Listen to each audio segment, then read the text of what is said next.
جب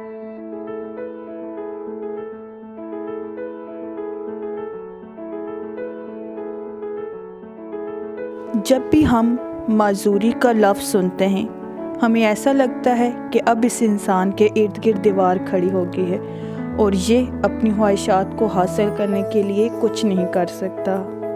ہم ان پر ترس کھاتے ہیں، ان کے ساتھ ہمدردی کرتے ہیں، مگر کیوں؟ اللہ تعالیٰ نے ہر انسان کو کسی نہ کسی قوت سے نوازا ہے۔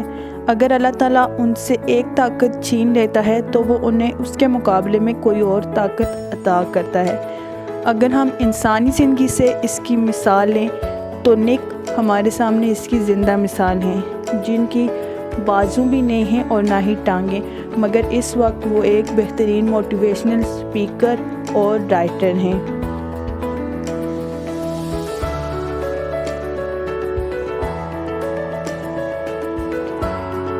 ہم لوگوں کو ضرورت ہے کہ ہم ایسے لوگوں کی طرف اپنی سوچیں، اپنے ایموشنز اور اپنے ایکشنز کو تبدیل کرتے ہیں۔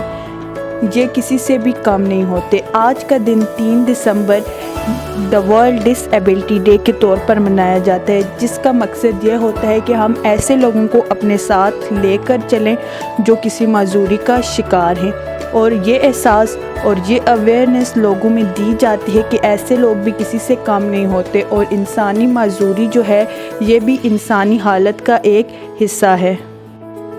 ورلڈ ڈس ایبلٹی ڈے 1992 میں انٹروڈیوس کروایا گیا، جس کا مین تھیم تھا دا ڈے فار آل، کہ تمام لوگوں کا دن۔ اس میں تمام انسان برابر کے ہیں، چاہے وہ کسی معذوری کا شکار ہیں یا ٹھیک ہیں، اور معذور افراد ہر چیز کو کرتے ہیں اپنے طریقے سے، ہم سے مختلف ڈیفرنٹ طریقے سے، اور کوئی بھی انہیں روک نہیں سکتا۔ جس طرح سے نارمل لوگ پرفارم کرتے ہیں ایسے ہی یہ لوگ بھی پرفارم کرتے ہیں۔ اس ٹائم پاکستان میں 1 کروڑ سے زیادہ لوگ جو ہیں معذوری کا شکار ہیں، اور حکومت اور فلاحی اداروں کو ایسے لوگوں کے لیے کام کرنا چاہیے تاکہ وہ آگے آئیں اور ایک بہترین اور اچھی زندگی گزار سکیں۔